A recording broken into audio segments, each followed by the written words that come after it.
Good evening students. গতকালের ক্লাসে তোমাদের যোজ্যতা নির্ণয় সম্পর্কে বলা হয়েছিল এবং যোজ্যতার চার্ট বলা হয়েছিল। আমি পড়াতে গিয়ে তোমাদের রাদারফোর্ডের পরমাণু মডেল বলেছিলাম একদিন এই অধ্যায়ে, এবং সেখানে কেন্দ্রক বা নিউক্লিয়াস কি সেটাও বলা হয়েছিল, কিন্তু এটা বলা হয়নি যে কেন্দ্রক বা নিউক্লিয়াস যে আবিষ্কার হলো তার প্রেক্ষাপটে রাদারফোর্ডের একটি বিশেষ পরীক্ষা, সেটা হচ্ছে আলফা কণা বিচ্ছুরণ পরীক্ষা। আমি আগেই বলেছি আলফা কণা হচ্ছে মূলত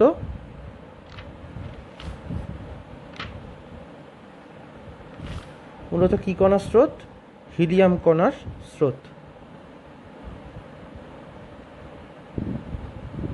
ঠিক আছে, তো একটি পরীক্ষা দ্বারা, আলফা কণা বিচ্ছুরণ পরীক্ষা দ্বারা বোঝা যাবে যে পরমাণুর বেশিরভাগ স্থানই হচ্ছে ফাঁকা, ওকে, এবং সেখানে খুব কম জায়গা জুড়ে কি থাকে? ধনাত্মক আধান তার সমষ্টি বিশিষ্ট একটি মানে কি বলবো কণা, সেটি একত্রিত অবস্থায় থাকে, প্রোটন আর নিউট্রন, এবং সেবং গঠন করে নিউক্লিয়াস। 1911 খ্রিস্টাব্দে বিজ্ঞানী রাদারফোর্ড পরমাণুর গঠন সঠিকভাবে জানার জন্য একটি বায়ুশূন্য আবদ্ধ নলে, ঠিক আছে, বায়ুশূন্য আবদ্ধ নলে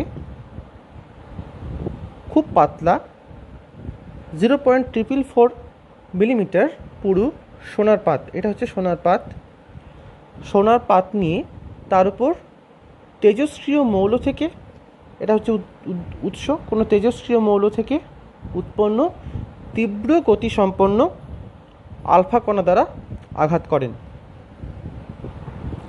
ঠিক আছে, সোনার পাতের পিছন দিকে একটি জিঙ্ক সালফাইডের পর্দা রাখেন, এটা হচ্ছে জিঙ্ক সালফাইডের পর্দা। ঠিক আছে, জিঙ্ক সালফাইডের আস্তরণ করা একটি পর্দা রাখেন, এবং ওই পর্দার উপর কি হয়? আলফা কণা আঘাত করলে প্রতিপ্রভা সৃষ্টি হয় বা স্পট। প্রতিপ্রভা মানে হচ্ছে একটা ঝলক বা স্পট উৎপন্ন হয়, ওকে, লুমিনেসেন্স। তো তিনি এটা করার পর কি পর্যবেক্ষণ করলেন এই পরীক্ষা থেকে?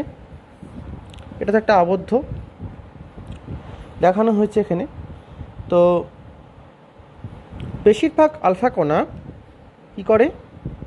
99%, প্রায় 99% আলফা কণা কোনো বিক্ষেপ না করে ধাতুটা ভেদ করে সরলরেখা বরাবর চলে যাচ্ছে। লক্ষ্য করো তোমরা, এইগুলো হচ্ছে সরলরেখা বরাবর চলে যাচ্ছে, ওকে। এগুলির গতিপথ কোনো পরিবর্তিত হচ্ছে না, সোজা পথে যাচ্ছে, ভেদ করে সোনার পাত ভেদ করে চলে যাচ্ছে। খুব অল্প সংখ্যক আলফা কণা সামান্য কোণে বিক্ষিপ্ত হচ্ছে, দেখো, আর খুব কম সংখ্যক আলফা কণা কি হয়? 20,000-এর মধ্যে একটি যে পথে যায় সে পথেই ফিরে আসে, যে পথে যাচ্ছে সে পথেই ফিরে আসছে, ওকে। সেটা হচ্ছে 180 ডিগ্রি কোণে বিক্ষিপ্ত হচ্ছে, বোঝা গেল? এটা হচ্ছে কি রশ্মি? আলফা রশ্মি, যেটা যাচ্ছে, ছবির মাধ্যমে দেখানো হয়েছে, তোমাদের উপস্থাপন করা হয়েছে এই ছবিটার মাধ্যমে। তো এখান থেকে প্রমাণিত হয়েছে যে পরমাণুর বেশিরভাগ স্থানই হচ্ছে কি, তিনি বলে গেছিলেন যে বেশিরভাগ স্থানই হচ্ছে ফাঁকা, এবং পরমাণুর যে অংশটিতে 180 ডিগ্রি কোণে বিক্ষিপ্ত হচ্ছে এবং ফিরে আসছে, আলফা কণা তো পজিটিভ কণার স্রোত, তাহলে সেখানে নিশ্চয়ই পজিটিভ কণার স্রোত একটা আছে, সোর্স একটা আছে পরমাণুর একদম কেন্দ্রকে অতি ক্ষুদ্র স্থানে, ঠিক আছে, তার জন্য 180 ডিগ্রি কোণে সোজাসুজি বিক্ষেপ হয়ে চলে আসছে। এবং এটা থেকে তিনি বুঝলেন যে ওই অঞ্চলে একটি কি হচ্ছে? প্রোটন কণার সোর্স, অর্থাৎ প্রচুর প্রোটন কণার অস্তিত্ব ওই জায়গার মধ্যে সংস্থাপিত হয়ে আছে, এবং তিনি সেটা নাম দিলেন পরমাণুর নিউক্লিয়াস। এটা হচ্ছে নিউক্লিয়াস আবিষ্কারের পরীক্ষা বা প্রেক্ষাপট বলতে পারো, ওকে। তাহলে নিশ্চয়ই বুঝতে পারলে। এবার দেখো যে আমরা বলেছিলাম যে পরমাণুর মডেল অনুযায়ী পরমাণু চারিদিকে অর্থাৎ প্রোটন মানে নিউক্লিয়াসের চারিদিকে ইলেকট্রনগুলি বৃত্তাকার কক্ষপথে ঘুরছে। তোমাদের একটা সূত্র বলা হয়েছিল যে KLMNOPQতে কতগুলি করে ইলেকট্রন থাকতে পারে, সেই সাপেক্ষে একটা সূত্র বলা হয়েছিল 2n², যেটাকে আমরা বোর বারি স্কিম বা বোর বুরি স্কিম বলি। ওকে, কিন্তু এই সূত্রটা সব ক্ষেত্রে কিন্তু প্রযোজ্য নয়, কারণ কে কক্ষ, এল কক্ষ, এম কক্ষ এবং এন কক্ষের ক্ষেত্রেই এটা কিন্তু ইলেকট্রন সংখ্যা কাউন্ট করতে পারছে। তারপরে যদি 4 নম্বর 5 নম্বর কক্ষের ক্ষেত্রে যাই, তাহলে এখানে 2 × 5² সমান কী হচ্ছে, অর্থাৎ KLMN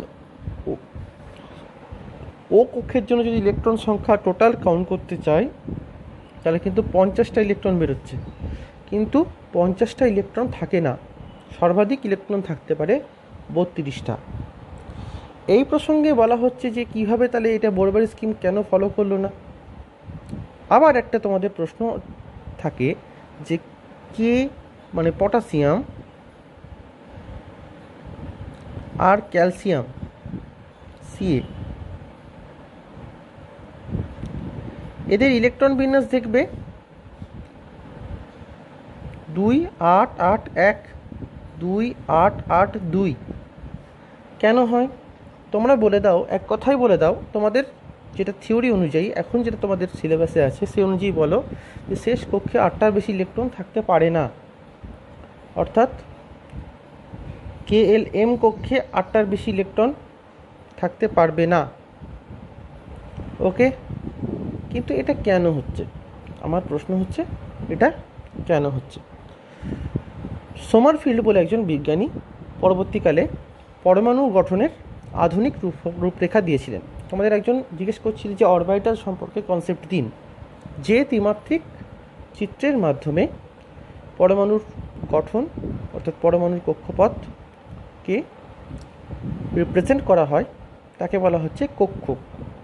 তোমরা ইউটিউবের চ্যানেলে মাঝে মাঝে দেখে থাকবে যদি বা ভিডিও দেখো, সেখানে এই ছবিটা দেখে থাকবে অনেক সময়।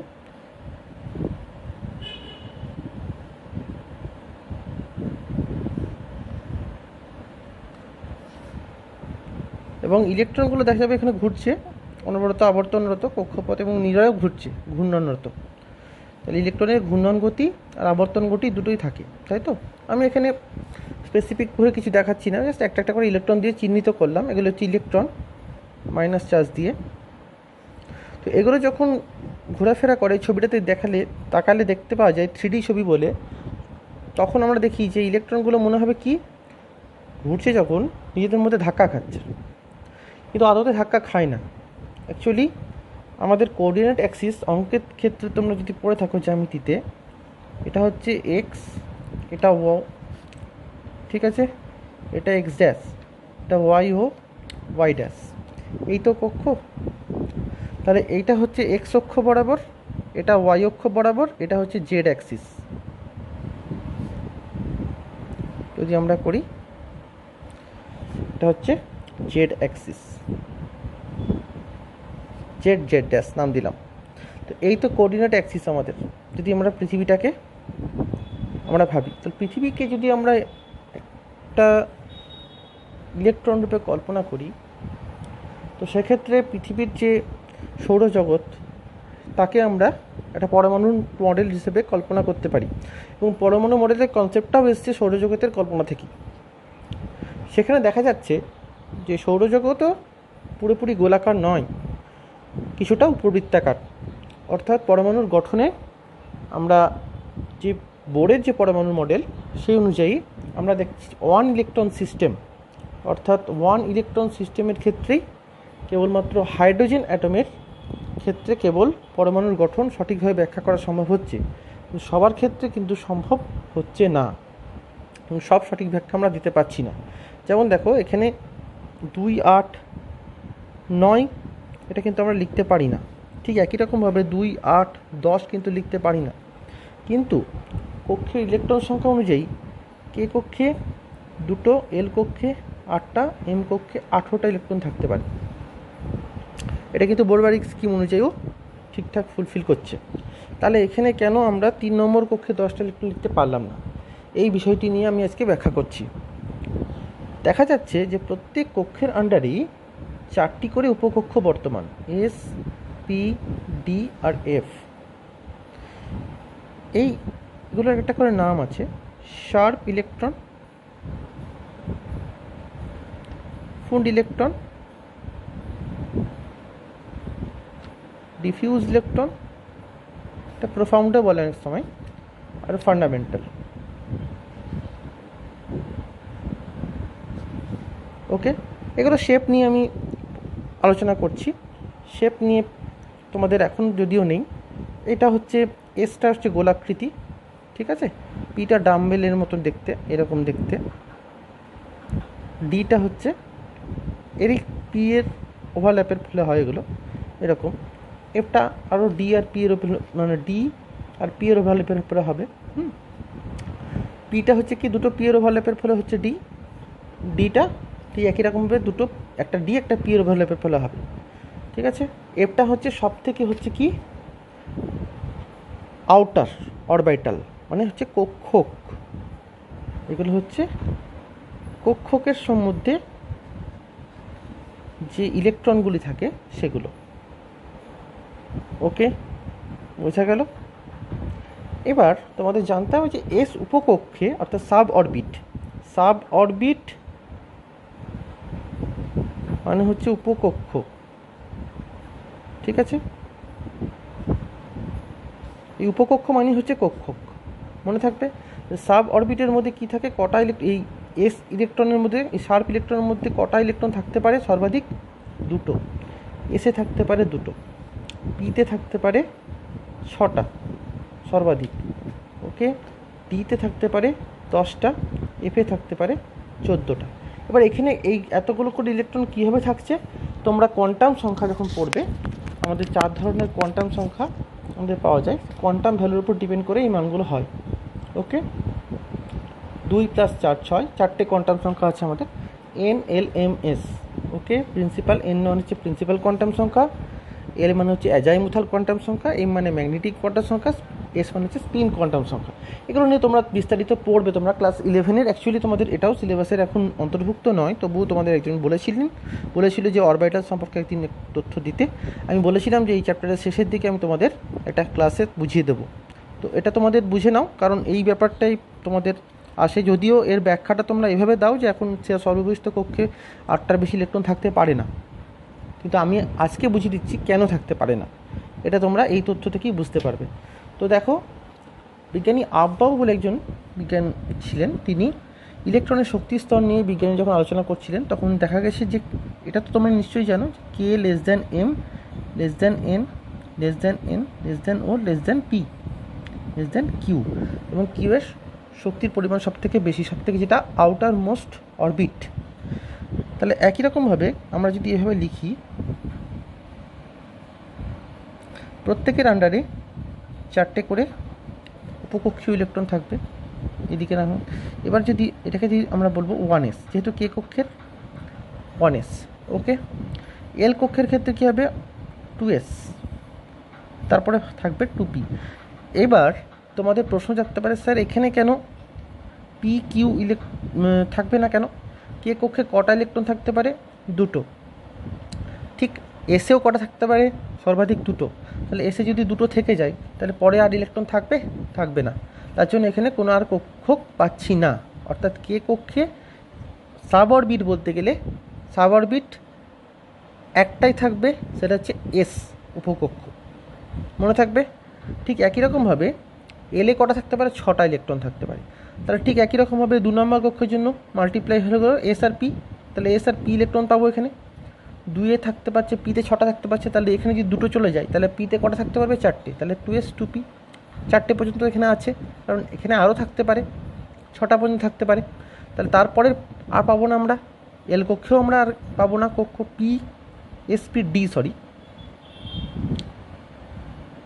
এটা নামটা ভুল হয়েছে, সরি এসপিডিএফ হবে, হ্যাঁ এসপিডিএফ। তাহলে ডি ইলেকট্রন পাবো না, এফ ইলেকট্রনও পাবো না আমরা, তাহলে 1s 2s 2p, ঠিক একই রকমভাবে 3s 3p 3d। ওকে, বোঝা গেল? দেখো একটা করে বাড়ছে। তাহলে এখানে কেন 3d পর্যন্ত কেন আসছে, এফে কেন থাকছে না? এম এ কটা থাকতে পারে? 18টা। দেখো 2, 6 আর 10 যোগ করলে কত হয়? 18। ঠিক একই রকমভাবে এনে দেখো 4s 4p 4d 4a। 4 নম্বর কক্ষের জন্য 4 দিয়ে আমরা তখনও কিন্তু এ ফরম্যাটের ইলেকট্রন পাচ্ছি আমরা। এফে থাকতে পারে 14টা। তাহলে টোটাল কতগুলো থাকছে এনে? এর মানে হচ্ছে 4 নম্বর কক্ষ। বোরবারি স্কিম অনুযায়ী 2n স্কোয়ার যদি ফর্মুলায় বসায় তার 16 গুণ 32। তাহলে এখানেও দেখো 32টা ইলেকট্রন থাকতে পারছে। কিন্তু পরবর্তী খেলে যখন 5s 5p 5d 5f আমরা পাচ্ছি, তখন কি আমরা তার থেকে বেশি ইলেকট্রন পাচ্ছি? 50টা ইলেকট্রন পাচ্ছি না। দেখো এসে দুটো, পিতে 6টা, ডিতে 10টা, এফে 14টা, সে 32টা ইলেকট্রনই পাচ্ছি। একই রকমভাবে 6s 6p 6d 6f যদি করি এক ইলেকট্রন পাচ্ছি। 7s 7p 7d 7f। বোঝা গেল? তাহলে কেন 32টার বেশি ইলেকট্রন থাকতে পারছে না? তাহলে বোরবারি স্কিমে এটা হচ্ছে অসঙ্গতি আমরা পেয়েছিলাম। পরবর্তীকালে এটা ভুল প্রমাণিত হয়, এই জন্যই পাওয়া যায়নি। কারণ এখানে এইভাবে ইলেকট্রনগুলো বিন্যস্ত থাকে প্রত্যেকটা কক্ষের মধ্যে, অর্থাৎ কে কক্ষের মধ্যে 1s উপকক্ষীয় ইলেকট্রন থাকবে, এল কক্ষের মধ্যে 2s 2p থাকবে, এম এর মধ্যে 3s 3p 3d থাকবে। এবার শক্তি স্তর অনুযায়ী এগুলো কি হয় অ্যারেঞ্জমেন্ট করতে হবে। শক্তি স্তর অনুযায়ী কীভাবে যাবে দেখো, ইলেকট্রন হিসেবে প্রবেশ করার পরে তারপর 2s এ গেল, 2p 3s 3p 4s 3d 4p 5s 4d 5p 6s 4f 5d 6p 7s 5s 6d 7p 6f 7d 7f। তাহলে ইলেকট্রনের গতিপথটা বুঝতে পারলে? আমি আবার একবার তোমাদের বুঝিয়ে দিই। 1s এ গেল, তারপর 2s এ আসবে, 2s এর পর 2p তে যাবে, তারপরে এইভাবেই আসছে। ঠিক, এবার আমি ডটেড লাইন দিয়ে তোমার দেখিয়ে দিচ্ছি।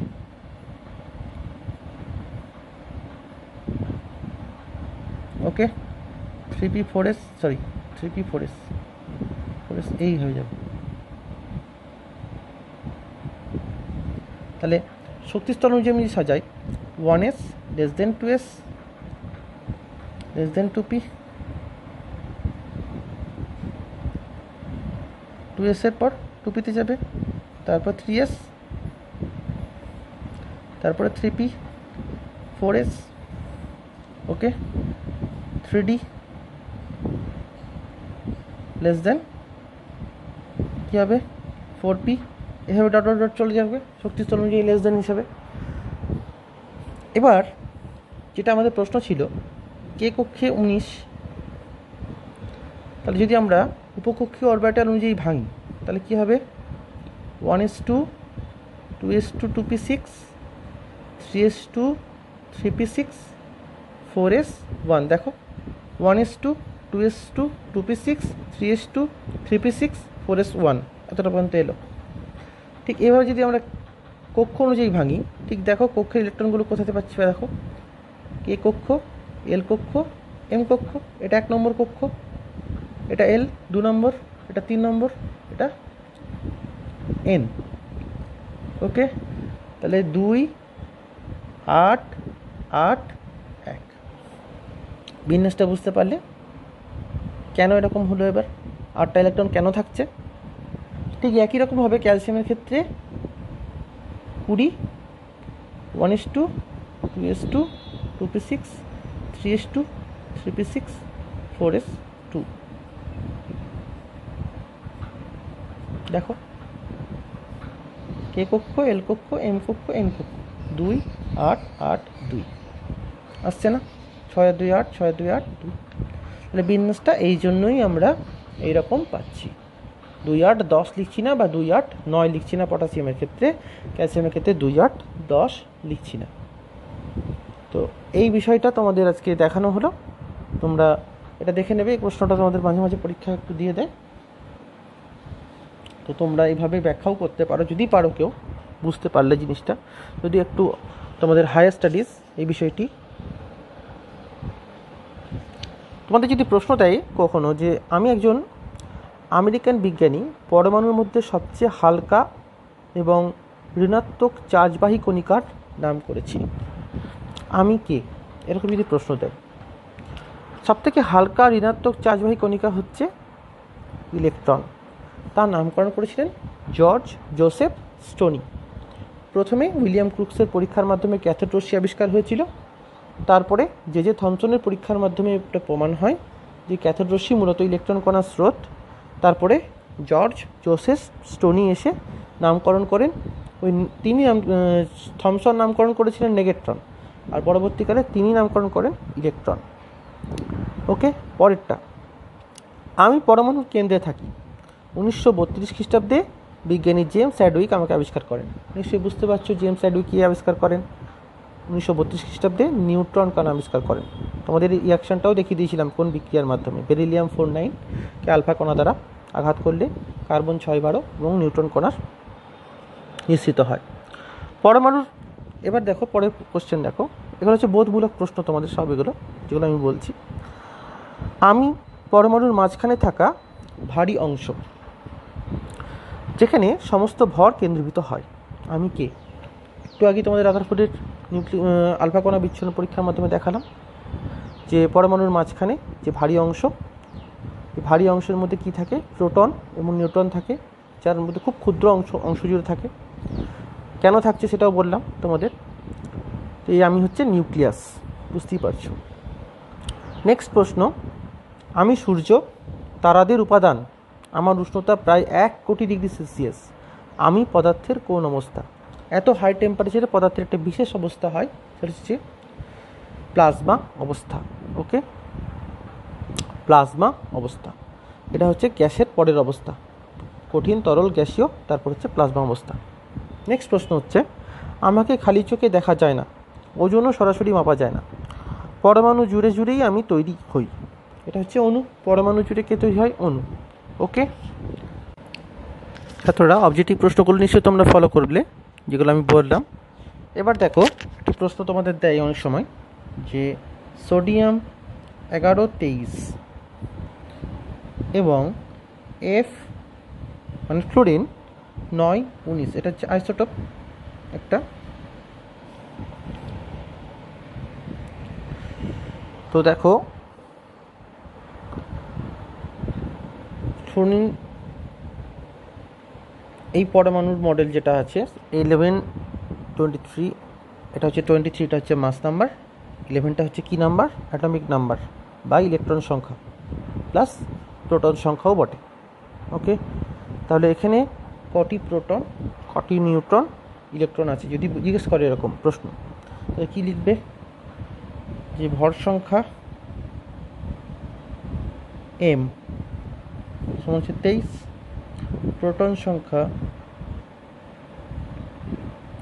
p সমান হচ্ছে 11, তাহলে অতএব ইলেকট্রন সংখ্যাও সমান 11ই হবে। আগেই তোমরা নিশ্চয়ই জানো,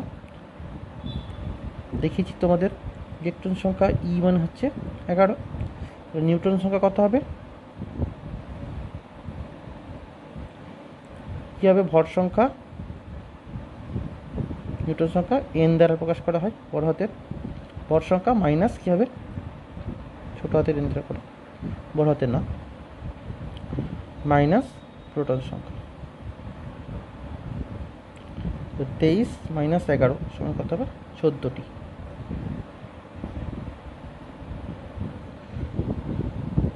নিউট্রন সংখ্যা 14টি। ঠিক একই রকমভাবে দেখো এখানে কত হবে? প্রোটন ও ইলেকট্রন সংখ্যা দুটির সমান 9টি। নিউট্রন সংখ্যা কত হবে? 19 মাইনাস 9 সমান 10টি। এই ধরনের প্রশ্ন তোমাদের দেয় অনেক সময়। তো কিছু কিছু পার্থক্য তোমাদের এখান থেকে পড়ে নিতে হবে। এই থেকে তোমার যেমন দেখো ভর সংখ্যা ও পরমাণু ক্রমাঙ্ক যদি পার্থক্য বলে, তাহলে একটা দেবে সংজ্ঞা থেকে দেবে যে পরমাণুর কেন্দ্রে উপস্থিত প্রোটন ও নিউট্রন সংখ্যার যোগফল হলো ভর সংখ্যা, আর পরমাণুর কেন্দ্রে উপস্থিত প্রোটন সংখ্যা হলো পরমাণু ক্রমাঙ্ক। আর একটা স্বকীয়তার উপর পার্থক্য হবে, যেমন দেখো ভর সংখ্যা মৌলের স্বকীয় বা মূলগত ধর্ম নয়। স্বকীয় মানে নিজস্ব, মূলগত ধর্ম নয়।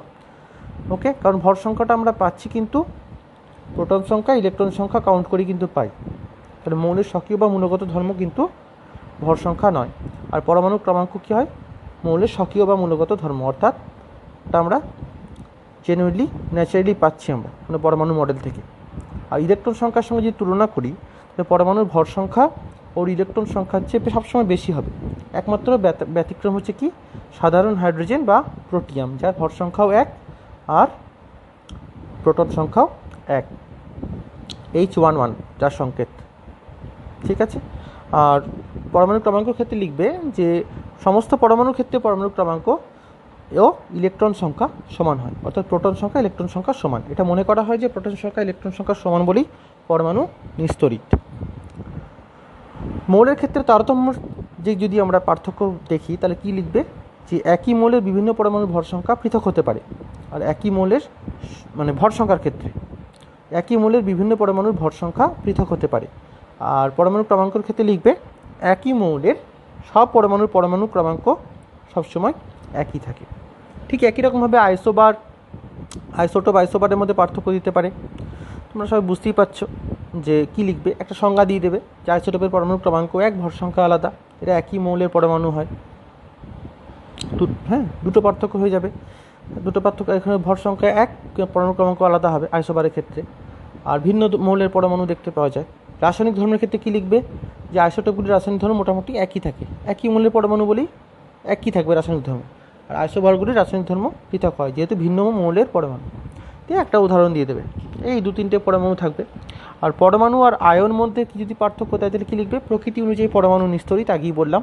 আর আয়ন হচ্ছে তড়িৎগ্রস্ত, সেটা পজিটিভ হতে পারে বা নেগেটিভ হতে পারে। আর গঠনের দিক থেকে কি বললাম, এই পরমাণু নিউক্লিয়াসের মধ্যে, পরমাণুর দিক থেকে বলছি, গঠন কি লিখবে, পরমাণু নিউক্লিয়াসের মধ্যে যতগুলি প্রোটন থাকে নিউক্লিয়াসের বাইরে ঠিক ততগুলি ইলেকট্রন থাকে। আর আয়নের মধ্যে কি হয়, প্রোটন বা ইলেকট্রন সংখ্যা কখনো সমান থাকে না, হয় বেশি হলে ইলেকট্রন সংখ্যা কী হবে, নেগেটিভ চার্জ, প্রোটন সংখ্যা বেশি হলে পজিটিভ চার্জ। ওকে, মানে ইলেকট্রন সংখ্যা কম হলে পজিটিভ চার্জ। ওকে, সুস্থিতির দিক থেকে যদি বলি আমরা, স্টেবিলিটির দিক থেকে, পরমাণু আয়নের থেকে কম সুস্থিত। ওকে, পরমাণু আয়নের থেকে কম সুস্থিত, কারণ কি হচ্ছে, আয়ন প্রত্যেক মৌলিক চায় নিকটতম নিষ্ক্রিয় কাঠামো লাভ করতে যখনই যৌগ গঠন করতে চাইবে। আর আয়ন পরমাণু থেকে কী হয়, অপেক্ষাকৃত বেশি সুস্থিত, কারণ কিছু কিছু মৌল আয়ন অবস্থায় থাকতে চায়। তো আমরা জলীয় দ্রবণের প্রকৃতি যদি দেখি দুটো ক্ষেত্রে, পরমাণু আয়নের ক্ষেত্রে, জলীয় দ্রবণে পরমাণু স্বাধীনভাবে থাকতে পারে, আবার নাও থাকতে পারে, কিন্তু আয়ন কী হয়, জলীয় দ্রবণে স্বাধীনভাবে বিচরণ করতে পারে, এবং স্বাধীনভাবে বিচরণ করতে পারে বলেই আয়নগুলি কী হয়, তড়িৎ পরিবহন করে। পরমাণু নয়, কিন্তু পরমাণুতে উপস্থিত আয়নগুলি তড়িৎ পরিবহন করে। ওকে, তাহলে তড়িৎ পরিবাহিতার দিক থেকে যদি দেখি আমরা, তড়িৎ বিশ্লেষণের সময় পরমাণু তড়িৎ পরিবহন করে না, আগেই বললাম। আর তড়িৎ বিশ্লেষণের সময় আয়নগুলি কী হয়, তড়িৎ পরিবহন করে। এই পার্থক্যটাই পরের পার্থক্য। ওকে, এইভাবে তোমরা দেখবে যে মৌল বা মূলকের মধ্যে যদি পার্থক্য লিখতে পারে, আগের দিন আমি বুঝিয়েছিলাম র্যাডিক্যাল মানে হচ্ছে মূলক আর এলিমেন্ট মানে হচ্ছে মৌল। তাহলে মৌলের সংজ্ঞা যদি বলবো আমরা কি বলবো, যে পদার্থকে বিশ্লেষণ করলে মূল পদার্থ ছাড়া অন্য কোনো পদার্থ পাওয়া যায় না তাকে মৌল বলা হয়। আর এক বা একাধিক পরমাণু জোটবদ্ধ হয়ে যে আয়ন উৎপন্ন করে তাকে বলে মূলক বা র্যাডিক্যাল। মৌল হচ্ছে স্বাধীনভাবে থাকতে পারে, স্বাধীন অস্তিত্ব থেকে যদি পার্থক্য বলি, আর মূলক স্বাধীনভাবে থাকতে পারে না। দিয়ে উদাহরণ দিয়ে দেবে তোমরা, যেমন মৌল হচ্ছে নাইট্রোজেন, হাইড্রোজেন, অক্সিজেন এসব। মূলক হচ্ছে ক্লোরাইড, Cl-, অ্যামোনিয়াম, NH4+, আগের দিন তোমাদের দেখিয়েছি এগুলো নিয়ে। আরেকটা তোমাদের পার্থক্য দেয় এই চ্যাপ্টার থেকে, আয়নীয় যৌগ, সমযোজী যৌগ বলতে কী বোঝায়। আয়নীয় যৌগ, সমযোজী যৌগ বলতে কী বোঝায়, এটা যদি পার্থক্য দেয়, এটা খুব ইম্পর্টেন্ট পার্থক্য তোমাদের। একটা তড়িৎ বিশ্লেষণের পার্থক্য লিখবে, মানে বিষয় হচ্ছে তড়িৎ বিশ্লেষণ, বাঁদিকে একটা বিষয় ঘর করবে, সেখানে লিখবে তড়িৎ বিশ্লেষণ। আয়নীয় যৌগ, আয়নিক কম্পাউন্ডের জায়গায় লিখবে যে আয়নীয় যৌগ জলীয় দ্রবণে কী হয়, গলিত অবস্থায় তড়িৎ পরিবহন করে। সমযোজী যৌগ কোনো অবস্থাতেই তড়িৎ পরিবহন করে না, ব্যতিক্রম আছে, HCl কিন্তু সমযোজী হলেও তড়িৎ পরিবহন করে।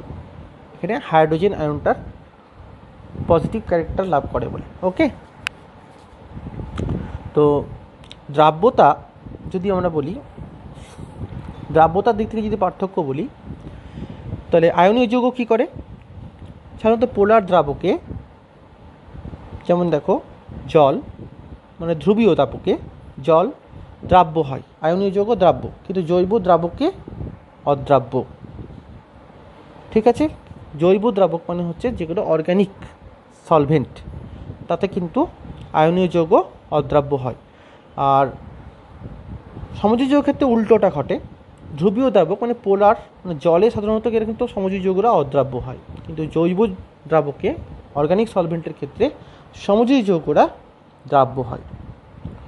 গলনাঙ্ক স্ফুটনাঙ্ক দিয়ে যদি পার্থক্য করি আমরা আয়নীয় যৌগ সমযোজী যৌগের ক্ষেত্রে, তাহলে আয়নীয় যৌগের গলনাঙ্ক স্ফুটনাঙ্ক অপেক্ষাকৃত কী হয়, বেশি হয়, আর সমযোজী যৌগের ক্ষেত্রে কী হয়, গলনাঙ্ক স্ফুটনাঙ্ক অপেক্ষাকৃত কম হয়। কারণ সমযোজী যৌগ সাধারণত অধাতুদের মধ্যে তৈরি হয়, তার জন্য গলনাঙ্ক স্ফুটনাঙ্ক অপেক্ষা কম। আর আয়নীয় যৌগ ধাতু থাকে আর অধাতু, দুটো একসাথে তৈরি হচ্ছে। তাহলে বিক্রিয়ার গতিবেগে যদি আমরা পার্থক্য দেখি দু প্রকার যৌগের মধ্যে, আয়নীয় যৌগরা কী হয়, দ্রুত গতিতে রাসায়নিক বিক্রিয়া ঘটে, কারণ এখানে আয়ন এক্সচেঞ্জ মেথডটা তাড়াতাড়ি হয়, কারণ ধাতু অধাতু দু ধরনের মৌল থাকে বলে। আর সমযোজী যৌগের ক্ষেত্রে ধীর গতিতে রাসায়নিক বিক্রিয়া ঘটে, কারণ এখানে দুটোই কোভ্যালেন্ট বন্ড মধ্যে কী হয়, দুটোই অধাতু থাকে একই প্রকার। ওকে, বন্ধনের দৃঢ়তা কিন্তু কী হয়, আয়নীয় যৌগের ক্ষেত্রে বন্ধন সুদৃঢ় নয় বলেই কিন্তু দ্রুত গতিতে রাসায়নিক বিক্রিয়া ঘটায়, এবং এই বন্ধনের কোনো নির্দিষ্ট অভিমুখ থাকে না আয়নীয় বন্ধনের যৌগের ক্ষেত্রে। আর সমযোজী যৌগের বন্ধনগুলো কী হয়, দৃঢ় হয়, বন্ধনের নির্দিষ্ট অভিমুখ আছে। প্রকৃতি যদি দেখো আয়নীয় যৌগের ক্ষেত্রে কী হয়, সাধারণ উষ্ণতায় সাধারণত কেলাসিত কঠিন পদার্থ বলা হয়। ঠিক আছে, সাধারণ উষ্ণতায় সমযৌগ কী হয়, তরল গ্যাসীয় পদার্থ হয়। তো এই যে পার্থক্যগুলো তোমাদের আমি বললাম, সেগুলো কী হয়, তোমাদের পরীক্ষাতে মাঝে মাঝে আসে এবং তোমরা পড়ে নেবে এগুলো। আমি পরের দিন এই অধ্যায়টা তোমাদের থিওরিটিক্যালি আজকে কমপ্লিট হয়ে গেল। পরের দিন এখান থেকে প্রশ্ন উত্তর নিয়ে অবজেক্টিভ বিভিন্ন টাইপের প্রয়োগমূলক প্রশ্ন নিয়ে আলোচনা করে চ্যাপ্টারটি শেষ করে দেবো, এবং আমাদের তারপরের দিন থেকে কী হবে, রাসায়নিক বিক্রিয়া আর একটি অধ্যায় শুরু হবে, পদার্থের গঠন, এটা শেষ হয়ে গেল তোমাদের। ঠিক আছে, তারপরে শুরু হবে রাসায়নিক বিক্রিয়া সেকেন্ড টার্মের সেকেন্ড অধ্যায়। আজকে তোমাদের ক্লাস এই পর্যন্তই, সবাই ভালো থেকো।